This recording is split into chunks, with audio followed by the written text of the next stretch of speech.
इतिहास के इस अनूठे संसार में आपका अभिनंदन है दोस्तों। इतिहास पाठ में आज हम पढ़ेंगे अशोक मौर्य के विषय में। मेरे पास जो किताब है उसका नाम है प्राचीन भारत का राजनीतिक तथा सांस्कृतिक इतिहास, जिसे लिखा है प्रोफेसर विमल चंद्र पांडेय ने। मित्रों, अशोक के सिलसिले में अब तक हम 5 बार मिल चुके हैं और आज छठी बार मिल रहे हैं। पिछले अंकों में हमने अशोक की पृष्ठभूमि जानी। हमने यह जाना कि किस तरह उसने गद्दी हासिल की। हमने यह भी जाना कि कलिंग की लड़ाई के बाद में उसने अपनी राजनीति बदल दी। उसने अपनी राजनीति क्यों बदल दी, इसके पीछे कई बातें हो सकती हैं। मुख्य बात जो आम तौर पर मानी जाती है, जो आम तौर पर लिखी जाती है, वह यह है कि कलिंग में हुए नरसंहार को देखकर उसका मन पिघल गया, उसका दिल बदल गया और उसने सोचा कि भविष्य में मैं विजय करूंगा तो वह युद्ध पर आधारित नहीं होगी, धर्म पर आधारित होगी। और जो धर्म या जिसे वह धम्म कहता है, वह है बौद्ध धर्म। मित्रों, आप सोच सकते हैं कि अशोक ने ऐसा क्यों किया। यदि उसका दिल ही बदल गया था, यदि वह बौद्ध हो गया था, यदि उसका मन इस संसार से उचट गया था, तो फिर वह सब कुछ छोड़ छाड़ कर और भिक्षु बन सकता था। लेकिन उसने ऐसा नहीं किया। दूसरी बात जिस पर आपको ध्यान देना चाहिए, मैं अक्सर कहता हूं कि अशोक ने यह कहा कि भविष्य में मैं धम्म विजय करूंगा, युद्ध विजय नहीं करूंगा। विजय का मतलब होता है कि आप किसी दूसरे को अपना अधीनस्थ बनाएंगे। दूसरे को अधीनस्थ बनाने के लिए मैं युद्ध का सहारा नहीं लूंगा, मैं धम्म का सहारा लूंगा या मैं धर्म का सहारा लूंगा। यह अशोक ने सोचा। मित्रों, अशोक ने विजय से इनकार नहीं किया। वह विजय तो चाहता है, लेकिन वह विजय युद्ध से नहीं चाहता, धर्म से चाहता है। इसका अर्थ स्पष्ट है कि वह अपना विस्तार रोकना नहीं चाहता, वह अपना फैलाव रोकना नहीं चाहता। वह विस्तृत होना चाहता है, वह फैलना चाहता है, लेकिन वह युद्ध के बिना विस्तृत होना चाहता है, युद्ध के बिना फैलना चाहता है। क्या उसके लिए ऐसा करना संभव था? हाँ, वह ऐसा कर सकता था, क्योंकि उसका साम्राज्य बहुत बड़ा था। प्रत्यक्ष रूप से उसके सामने कोई ऐसा राज्य बचा नहीं था जिस पर वह युद्ध करके अधिकार करे। इसलिए हो सकता है कि उसने कूटनीति अपनाई हो, उसने अपनी राजनीति का ढंग इसीलिए बदला हो कि जब बिना युद्ध किए मुझे इतने बड़े राजा को लोग स्वीकार कर रहे हैं, तो फिर मैं युद्ध क्यों करूं।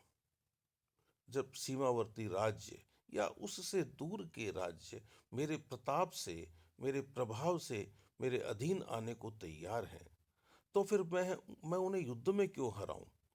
मैं तो उन्हें यह कहूंगा कि मैं जिस धर्म को मानता हूं, उस धर्म को आप भी मानिए और कर भेजते रहिए। तो मित्रों, अनेक बातें हो सकती हैं अशोक के सिलसिले में। पिछले अंक में भी हम उसके धर्म की चर्चा कर रहे थे, इस अंक में भी उसके धर्म की चर्चा करेंगे और अगले अंक में भी उसके धर्म की चर्चा करेंगे। तो हम चर्चा कर रहे थे अशोक के धर्म की। आज हम उसकी धर्म यात्राओं की बात करते हैं। अपने अभिषेक के 10वें वर्ष में की गई संबोधि यात्रा के अतिरिक्त अशोक ने अन्य बौद्ध तीर्थों की भी यात्राएं की थी। इसकी पुष्टि उसके अभिलेखों तथा बौद्ध ग्रंथों दोनों से होती है। पहले हम उसके अभिलेखों पर विचार करेंगे। अशोक के रुम्बिनदेई अभिलेख में उल्लिखित है कि देवानाम पिय पिय दस्सी राजा अपने अभिषेक के 20वें वर्ष के पश्चात स्वयं यहाँ आए और उन्होंने इस स्थान की पूजा की। चूंकि यहाँ शाक्य मुनि बुद्ध का जन्म हुआ था, इसलिए उन्होंने एक पत्थर की विशाल दीवार बनवाई और एक पाषाण स्तंभ खड़ा करवाया। यहाँ भगवान का जन्म हुआ था, इसलिए लुम्बिनी ग्राम धार्मिक करों से मुक्त कर दिया गया और भूमि कर के रूप में केवल उससे 8वां भाग लेना निश्चित किया गया। उपर्युक्त अभिलेख नेपाल की तराई में वर्तमान सम्मिनदेई नामक स्थान पर प्राप्त हुआ है। इस अभिलेख से स्पष्ट होता है कि इस प्रकार अशोक ने उस स्थान की यात्रा की थी जहां महात्मा बुद्ध को ज्ञान प्राप्त हुआ था। बौद्ध संसार में संबोधि की भांति महात्मा बुद्ध का जन्म स्थान चिर चिरस्मरणीय बने, इसके लिए उसने एक पत्थर की दीवार बनवाई। यानी पत्थर की दीवार बनवाकर उसने उस स्थान को घिरवा दिया और वहां पर एक पाषाण स्तंभ भी खड़ा किया। ऐसा प्रतीत होता है कि उसके समय में तथा उसके पूर्व भी लुम्बिनी को लुम्बिनी लुम्बिनी को देखने जाने वाले व्यक्तियों को एक प्रकार का प्रवेश कर अथवा धार्मिक कर देना पड़ता था, जिसे बलि के अंतर्गत लिया जाता था। कौटिल्य के अर्थशास्त्र में भी इसका वर्णन है। वर्तमान काल में भी द्वारिका आदि तीर्थ स्थानों पर यह धार्मिक कर लिया जाता है। मित्रों, यह किताब थोड़ी पहले की लिखी हुई है, इसलिए हमें इस तथ्य की पुष्टि करनी होगी। लुम्बिनी में भी यह प्रथा प्रचलित थी, परंतु अशोक को यह रुचिकर न प्रतीत हुआ। भगवान बुद्ध की जन्मभूमि के दर्शनार्थियों से भी कर लिया जाए, यह उसकी दृष्टि में अशोभनीय था। अतः उसने अपने अभिषेक के 20वें वर्ष में लुम्बिनी ग्राम को उस कर से मुक्त कर दिया। यही नहीं, उसने लुम्बिनी ग्राम को और भी सुविधा दी। प्राचीन काल में प्रत्येक प्रदेश को अपनी उपज का 1/4 अथवा 1/3 भाग भूमि कर के रूप में राजकोष में जमा कराना पड़ता था। यही बात लुम्बिनी के साथ थी, लेकिन अशोक ने तथागत की जन्मभूमि के प्रति असीम सम्मान का प्रदर्शन करते हुए उसके भूमि कर को घटाकर 1/8 कर दिया। मित्रों, मेरा यह स्थान देखा हुआ है लुम्बिनी। मैं लुम्बिनी गया हुआ हूँ। लुम्बिनी को जिस रूप में विकसित किया जाना चाहिए था, उस तरह से नेपाल सरकार ने विकसित किया नहीं है। खैर, वह एक अलग विषय है। नेपाल की तराई में निगलिवा नामक स्थान पर नेपाल की तराई में निगलिवा नामक स्थान पर एक दूसरा पाषाण स्तंभ भी मिला है। इस पर भी एक लेख उत्कीर्ण है, जिससे प्रकट होता है कि अशोक ने अपने 14वें वर्ष में उस स्थान पर बुद्ध कोनागमन के द्वितीय स्तूप का परिवर्धन करवाया था और 20वें वर्ष में वह स्वयं उस पवित्र तीर्थ स्थल पर गया और वहां पूजा उपासना की। इन अभिलेखों से स्पष्ट हो जाता है कि अपने अभिषेक के 20वें वर्ष में अशोक ने नेपाल की तराई के 2 बौद्ध तीर्थ स्थलों की यात्रा की थी। अशोक की तीर्थ यात्राओं की पुष्टि दिव्यावदान से भी होती है। इस ग्रंथ के अनुसार अशोक ने अपनी धम्म यात्राएं स्थविर उपगुप्त के साथ की थी। पाटलिपुत्र से चलकर वे लोग नेपाल की तराई में पहुंचे। वहां लुम्बिनी ग्राम में पहुंचकर उपगुप्त ने अशोक को तथागत का जन्म स्थान दिखलाया। इस प्रकार अभिलेख में उल्लिखित लुम्बिनी यात्रा की पुष्टि दूसरे ग्रंथ से नहीं, दूसरे स्रोत से दिव्यावदान से हो जाती है। लुम्बिनी में दान पुण्य करने के पश्चात उपगुप्त और अशोक कपिल वस्तु आए। यहाँ बोधिसत्व ने राजा शुद्धोधन के यहाँ अपनी बाल्यावस्था बिताई थी। यहाँ पर भी दान पुण्य किया गया। इसके बाद वे बोध गया में बोधि वृक्ष के पास पहुंचे।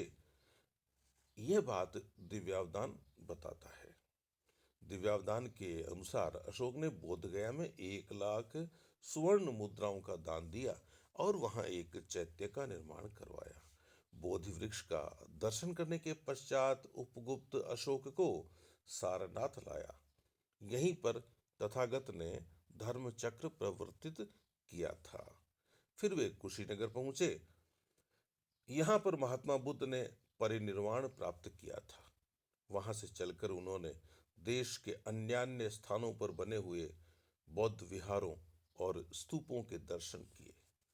भौगोलिक दृष्टि से इस यात्रा का क्रम असंगत प्रतीत होता है। इसी से अनेक विद्वानों ने इस क्रम को बदले हुए रूप में स्वीकार किया है। डॉक्टर संपूर्णानंद ने, उनकी किताब है सम्राट अशोक, तो डॉक्टर संपूर्णानंद ने यात्रा का क्रम इस प्रकार रखा है: लुम्बिनी, कुशीनगर, कपिलवस्तु, श्रावस्ती, सारनाथ और बोध गया, या गया, सारनाथ, श्रावस्ती, कपिलवस्तु, कुशीनगर और लुम्बिनी। डॉक्टर स्मिथ के अनुसार the early history of India किताब है डॉक्टर स्मिथ की, उसमें उन्होंने यह क्रम दिया है कि वो पहले लुम्बिनी गए, फिर कपिलवस्तु गए, सारनाथ गए, श्रावस्ती गए, बोध गया गए और कुशीनगर गए। परंतु दिव्यावदान के वर्णन से प्रतीत होता है कि अशोक ने अपनी तीर्थ यात्रा भौगोलिक क्रम के अनुसार न करके महात्मा बुद्ध के जीवन की घटनाओं के कालक्रम के अनुसार की थी।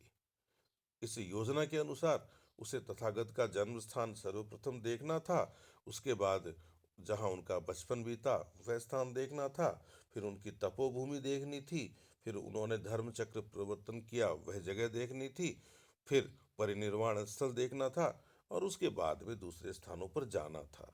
अशोक एक सर्व सत्ताधारी सम्राट था, अतः उसे अपनी भावुकता का हनन कर आशु मार्ग ढूंढने की कोई जरूरत नहीं थी। कोई शॉर्टकट्स उसे नहीं ढूंढने थे। उसकी धार्मिक भावनाओं को सरल भौगोलिक क्रम की अपेक्षा जटिल घटनाक्रम के रूप में देखा जाए तो भी कोई दिक्कत नहीं है। ऐसी अवस्था में दिव्यावदान में वर्णित तीर्थ यात्रा का क्रम अविश्वसनीय नहीं कहा जा सकता। अब मित्रों, यह चर्चा बार बार होती रही है कि अशोक के धर्म का स्वरूप क्या था। एक तरफ वह बौद्ध धर्म में अपना बौद्ध धर्म के प्रचार में अपना पूरा पूरा समय लगा रहा है, वह यात्राएं कर रहा है, तो इससे तो जाहिर होता है कि वह निश्चित रूप से कट्टर बौद्ध था। लेकिन हम उसके अभिलेखों का अध्ययन करें तो हम पाएंगे कि वह कट्टर बौद्ध होने के बजाय हम यह कह सकते हैं कि वह एक बहुत अच्छा राजा था।